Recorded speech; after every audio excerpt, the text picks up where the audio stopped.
झगड़ालू सास की समझदार बहू का तीसरा भाग। अपर्णा को समझ आ रहा था कि उसकी सास जानबूझकर उसके साथ ऐसा बर्ताव कर रही है। अपर्णा की सास को उससे दुश्मनी तो नहीं थी, लेकिन फिर भी वो जानबूझकर उसको सताने की कोशिश किया करती थी। सूर्यकला को सबक सिखाने के लिए अपर्णा भी अपने पति को ये कहती है कि रेस्टोरेंट जाते समय वो अपनी सास को भी साथ ले जाना चाहती है। इस तरह वो अपनी सास को अपने साथ रेस्टोरेंट ले गई थी। 1 cheesy mushroom pasta and 1 green soup। माँ, तुम्हें तो मछली बहुत पसंद है ना? यहाँ पर बहुत सारी वैरायटीज मिलती हैं। अरे सासू माँ तो पढ़ी लिखी नहीं है ना, आप ही उनके लिए कुछ मंगवा लीजिए। अरे क्यों रे, मेरा ऑर्डर तो मैं ही करूंगी। अरे ओ वेटर बाबू, इधर आओ तो। देखो, मेरे लिए हमारे गांव की मछली और तड़का लगाए झींगे लेकर आना। सासू माँ, यहाँ पर ना ऐसी सारी चीजें नहीं मिलती हैं। अच्छा, तो क्या मिलता है इस होटल में? हमारे गांव के होटल में तो तरह तरह की चीजें मिलती हैं खाने को। 2 घंटे का सफर करके इस पागल से होटल को आने की क्या जरूरत थी? अरे माँ, चुप हो जाओ। ये कैसी बातें कर रही हो? तुम्हें तो ये भी पता नहीं कि कब कहाँ कैसे बात करते हैं। यहाँ पर बहुत बड़े बड़े लोग आते हैं। तुम ना अपना मुंह थोड़ी देर के लिए बंद ही रखो। कुछ न कुछ मैं ही ऑर्डर करूंगा। लगता है किसी गांव से आए होंगे। उनकी हैसियत के होटल को जाते तो शायद अच्छा रहता। उस औरत को तो देखो, लगता है इतने बड़े रेस्टोरेंट को कभी आई ही नहीं होगी। अरे हाँ यार, मैं भी कब से देख रहा हूँ। सारे रेस्टोरेंट में ना इन्हीं की चिल्लाने की आवाजें गूंज रही है। वो दोनों ही वेटर्स जो बोल रहे थे वो सब कुछ अखिल सुन रहा था और जल्दी जल्दी अपना खाना खत्म करके वो लोग वहाँ से निकल जाते हैं। माँ, मैंने तुमसे कहा था ना कि तुम्हारे लिए फूड मैं ऑर्डर करूंगा, लेकिन तुमने मेरी एक नहीं सुनी और कैसे चिल्ला चिल्ला कर बातें कर रही थी रेस्टोरेंट में। सारे लोग हमारी ही तरफ देख रहे थे और हमारे ही बारे में बातें कर रहे थे। तुम्हें पता भी है कि मुझे कितनी शर्म सी महसूस हो रही थी। अखिल, लिव इट। अब सासू माँ के पास इतना नॉलेज नहीं है ना। अरे अगर नॉलेज नहीं है तो चुप बैठना चाहिए ना। ऐसा बिहेव करने से हमारी ही तो इज्जत की धज्जियां उड़ी थी वहाँ पर। अरे अब रहने भी दीजिए ना। अगली बार हम सासू माँ को अपने वाले रेस्टोरेंट नहीं बल्कि किसी छोटे से होटल को लेकर जाएंगे, फिर सब ठीक रहेगा ना। मैंने तो पहले ही कहा था कि मैं नहीं आऊंगी, लेकिन जबरदस्ती मुझे बुलाकर लाई है। मैं जानती हूँ कि मेरे बेटे से ये सब कुछ कहलवाने के लिए ही जरूर इसने मुझे बुलाकर लाया होगा। ये कहती हुई सूर्यकला अपनी बहू की तरफ बहुत ही गुस्से से देखती है, लेकिन अपर्णा एक छोटी सी मुस्कान से उसके सारे गुस्से को फुल स्टॉप कर देती है। फिर दूसरे दिन सूर्यकला अपने कमरे में बैठकर ये सोच रही थी कि वो अपनी इस घमंडी बहू को सबक कैसे सिखाए। इतने में उनके घर कुछ मेहमान आ जाते हैं।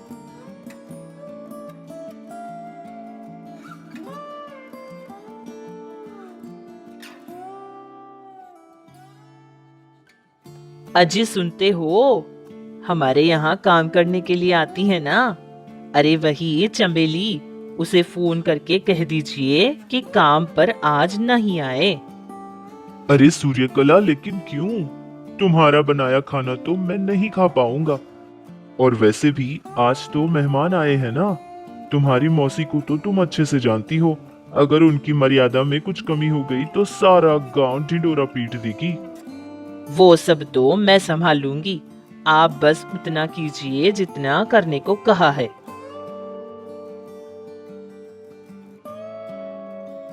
बेटी अपर्णा, अरे ओ अपर्णा, जल्दी इधर आओ तो।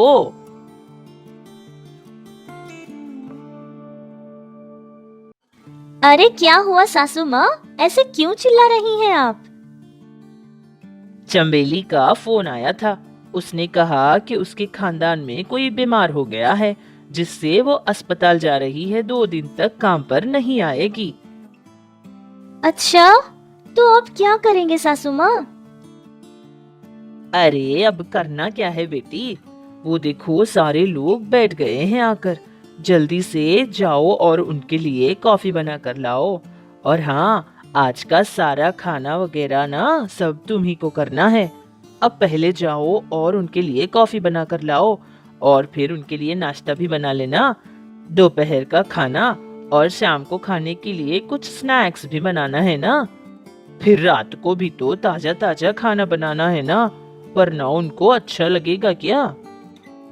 फिर तो ठीक है सासू माँ, जिस जिसको जो जो चाहिए ना, मैं सब कुछ ऑर्डर कर दूंगी। क्या ऑर्डर करोगी? अरे नहीं नहीं, ऐसा करने से उनको अच्छा लगेगा क्या? हमारे घर आए मेहमान हैं तो हम ही को बनाकर खिलाना पड़ेगा। अगर बाहर से मंगवाएंगे तो उनको बहुत बुरा नहीं लगेगा। वैसे ये सब तो मैं ही कर देती थी, लेकिन मेरा सारा बदन बहुत ही टूट रहा है, बहुत दर्द हो रहा है मुझे शरीर में, और लगता है कि मुझे हल्का सा बुखार भी हो गया है। ठीक है, जाओ और पहले उनके लिए ना कॉफी बना कर लाओ। अपर्णा को कुछ समझ नहीं आया था कि अब वो क्या कहे, इसलिए वो चुपचाप किचन के अंदर चली जाती है। अपर्णा को ठीक से खाना बनाना नहीं आता था, और ये बात उसकी सास सूर्यकला भी जानती थी। लेकिन अपर्णा को ये भी पता था कि उसके साथ सब कुछ जानबूझकर उसको फंसाने की कोशिश कर रही है। आज तो इसको सबक सिखा कर रहूंगी। क्या समझती है, ये सूर्यकला भी कोई कम चीज नहीं है। कह रही थी कि मुझे किसी चीज का नॉलेज नहीं है। आज घर में सब इसी की तारीफ करने वाले हैं। फिर थोड़ी ही देर बाद अपर्णा सारे लोगों के लिए कॉफी बनाकर लाती है। सूर्यकला सोच रही थी कि उसकी बहू की बनाई कॉफी एक घूंट पीकर ही सारे लोग छोड़ देंगे और उसे बहुत कुछ सुना देंगे, लेकिन ऐसा कुछ नहीं हुआ था।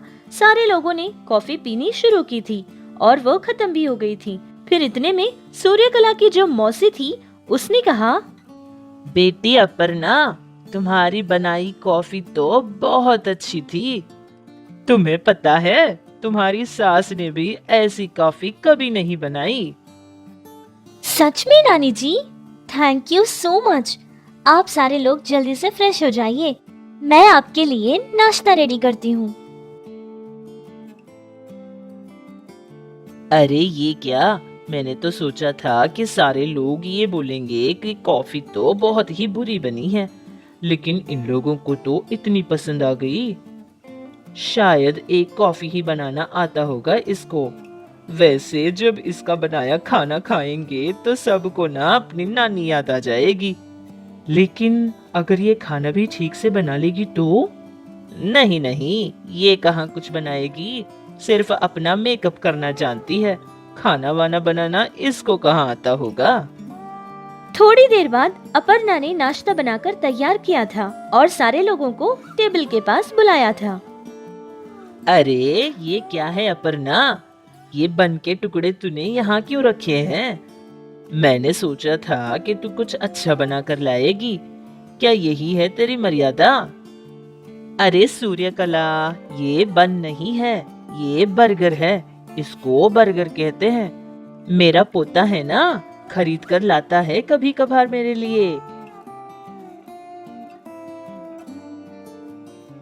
सच में बेटी अपर्णा, बहुत ही स्वादिष्ट है ये। बाहर से मंगवाते हैं ना, उससे भी ज्यादा। ये ना मुझे भी बनाना सिखा देना।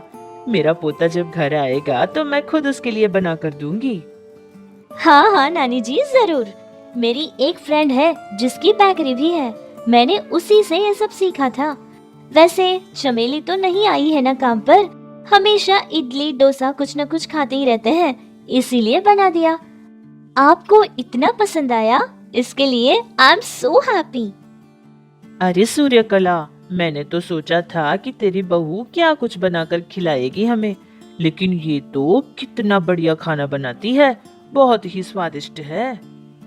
अरे अभी खत्म नहीं हुआ है, दोपहर का खाना भी खाकर बताना कि कैसा था। देखो बहू, दोपहर में भी ऐसा कुछ घास फूस नहीं रख देना, कुछ अच्छा बनाना जिसको अच्छे से खा पाए। अरे बहुरानी, जो जो बनवाना है ना मुझे सब कुछ बोल दीजिएगा, मैं आपको सब चीजें काट कूट कर दे दूंगी। क्या बनाऊं खाने में, कौन सी सब्जी बनाऊं, मेरे कुछ समझ नहीं आ रहा। सुबह नाश्ते में तो जितना मैं जानती थी उतना मैंने कर दिया। मैंने सोचा था कि खाने में कुछ ऑर्डर कर लूंगी, लेकिन सासू माँ ने ऐसा करने से मना किया था। लेकिन बिना कुछ जाने खाना बनाना तो शायद मेरे लिए मुश्किल हो जाएगा। मैं जानती हूँ कि सासू माँ जानबूझकर ऐसा कर रही है। हाँ हाँ, तूने ठीक समझा, मैंने ही तुझे ऐसे फंसाया था। तो क्या समझती थी कि तेरी सास बेवकूफ है?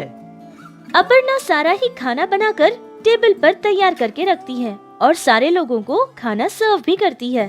सारे लोगों ने खाना खा लिया था। सूर्यकला को लग रहा था कि अब तो कम से कम सारे लोग ये कहेंगे कि उसका बनाया खाना ठीक नहीं है, लेकिन वो लोग उंगलियां ही चाट गए थे और कह रहे थे कि इतना स्वादिष्ट खाना अपर्णा ने बहुत अच्छे तरीके से बनाया है। सूर्यकला को ये समझ नहीं आ रहा था कि उसकी बहू अपर्णा इतना अच्छा खाना कैसे बना सकती है।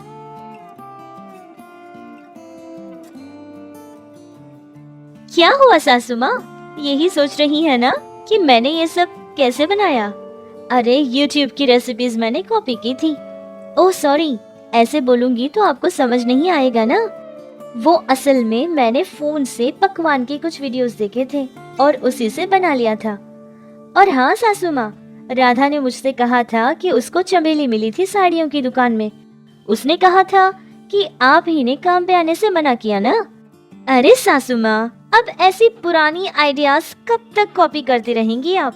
थोड़ा तो अपडेट हो जाइए ना। अरे मैं तो भूल ही गई थी। अब आप कैसे अपडेट हो सकती हैं, क्योंकि आपके जनरेशन और हमारे जनरेशन के बीच में तो इतना सारा गैप जो है। अपर्णा की कही बातें सुनकर सूर्यकला तो उसी जगह पर जम सी गई थी। वो कुछ नहीं कह पाई थी। हर बार अपनी बहू को हराने की साजिशें रचने के बाद भी वो हर वक्त नाकाम ही होती रही। तो अब अपर्णा अपनी सास के स्वभाव को जानने के बाद वो कुछ करती है या फिर चुप रहेगी, ये जानने के लिए हमें इसके अगले भाग के लिए इंतजार करना पड़ेगा। आप हमारे साथ ऐसे ही जुड़े रहिए और हमें प्यार देते रहिए।